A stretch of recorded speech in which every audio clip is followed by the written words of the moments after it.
Hello, Mr. Betts here. I want to take a look at a few examples with logistic models for growth. So in the first example here, we have a population of deer in a forest, and the rate of growth of that population of deer is modeled by this differential equation and has an initial population of 1,000 deer. So we want to determine each of the following.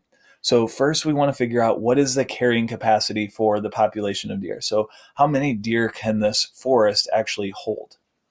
So to do that, we're going to set the derivative equal to 0. So I'm just going to write dp dt equals 0. We get one solution when p over 100 is equal to 0. So that's at 0. But then we also get another solution where this factor is equal to 0. So it's going to be when 1 minus p over 2500 is equal to 0. And solving that for p, we get p equals 2500. So the carrying capacity is going to be 2,500 deer. With an initial population of 1,000 deer, what that means then is that the population is going to start at 1,000 and be increasing, and it's going to increase all the way up to 2,500, but not including 2,500. So the range of P is going to be 1,000 inclusive. So since the population starts out at 1,000, that should be included in our range. And then it's going to go up to 2,500 and not include 2,500 because it's going to approach 2,500 asymptotically. We also want to know when the population of deer is growing the fastest. Now, with this model, we can't actually give that answer as a time value, but we can give that as a population value. So I'm asking here, I'm looking for the actual population of deer when the population is growing the fastest.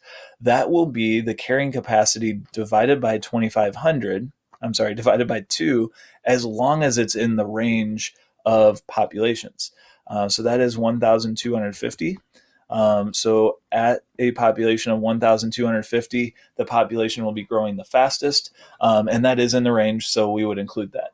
If the initial population was bigger than 1,250, let's say it was 1,500, then at that point, at the initial time, that's when the population would be growing the fastest because the population growth will be decreasing as the population approaches that carrying capacity. In the second example here, we have kind of a similar situation. So we have a number of fish in a pond modeled by a differential equation.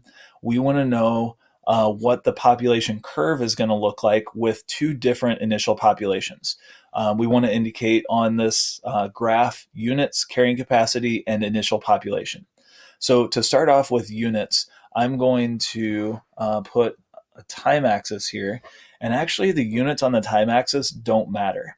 When we're answering questions about logistic models, we're not usually looking at time, but we're answering questions with respect to the population itself. So I could say that the units on the time axis are days or years or months or whatever, but our graph is going to look pretty much the same. It's just going to be scaled differently horizontally. So I'm not going to include units on the time axis. We can put any time units we want there. On the vertical axis, we're going to be graphing n, which is the number of fish. And I will put some quantities on there when we have appropriate ones to put on there. So I want to know what the carrying capacity is. I'm going to find that first. So I'm taking this differential equation here and setting that equal to 0. So n over 5 is equal to n squared over 30,000. Okay, so I set it equal to 0, and then I just added the n squared over 30,000 to the other side. Then solving for n, I'm going to cross multiply. I'm going to divide by n. And so we get 5n is equal to 30,000. And divide by 5, we get n equals 6,000 is going to be our carrying capacity. So this is how many fish that we would expect this pond to be able to sustain over a long period of time. So on my vertical axis, I want to make sure that I have my initial populations represented and I have my carrying capacity represented. So I'm going to put the carrying capacity right about here. I'm not too concerned about scaling, but I want to get it pretty close. And I'm also going to draw a horizontal line for that. to show that the population will approach that carrying capacity. So I'm going to label that here. See if I can spell it right. And then I'm going to draw two curves. So one curve is going to be an initial population of 1,000. So this looks like it would be about 1,000 fish. And so what I want to make sure that I capture here is that the population growth curve will be concave up until we reach that point of maximum growth, and then it's going to be concave down and approaching 6,000 after that. So at a population of 3,000, that's when we're going to expect maximum growth. So I'm going to note that on here. So our graph should be concave up to that point, and then after that point, our graph should be concave down and approaching the carrying capacity.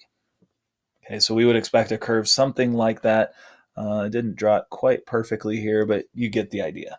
I did make sure that it was concave up below this point of maximum growth and concave down after, giving us that inflection point.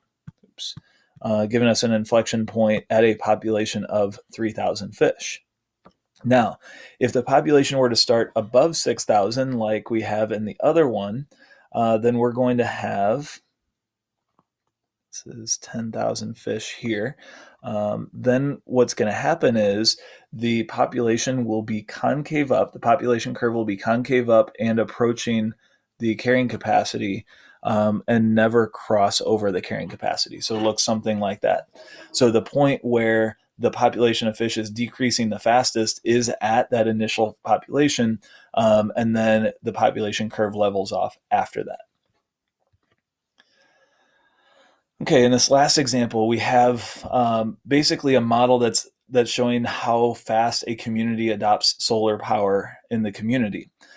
So we have a differential equation that models the rate of the number of eligible people in a community. So obviously some houses would not be eligible because maybe the house is facing the wrong way, or there's trees that would be shading the solar panels.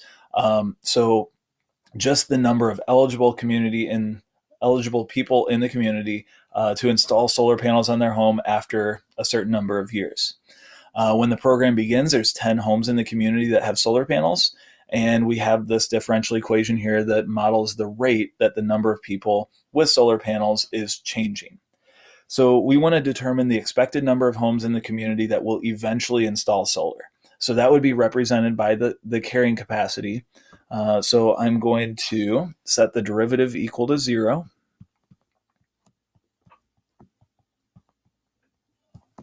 And derivative is going to equal 0 at n equals 0. That's not our carrying capacity. Or when 1 minus n over 80 equals 0, which is 80.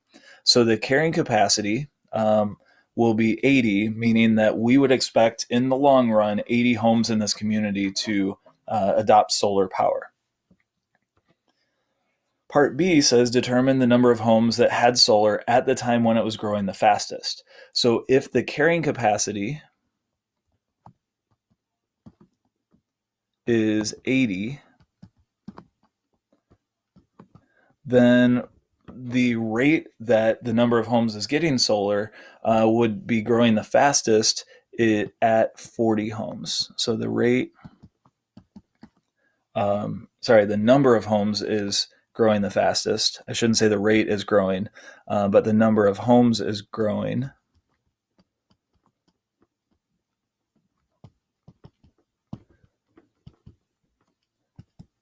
Growing fastest at 40 homes.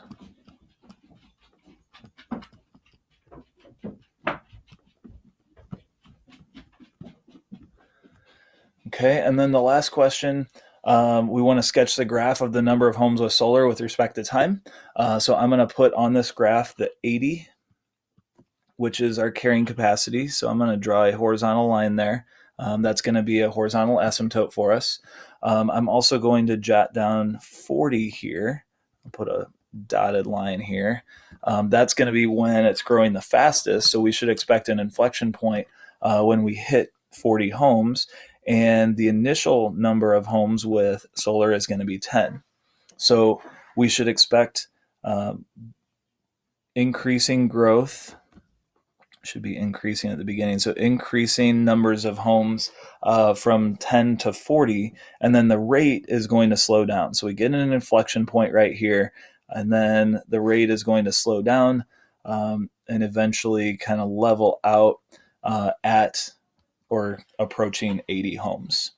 I do want to point out that solar is cheaper to produce than any other source, so I would expect the adoption of a technology like this to follow a curve like this because it's becoming more economically advantageous to install solar versus purchasing power created by fossil fuels. Boo.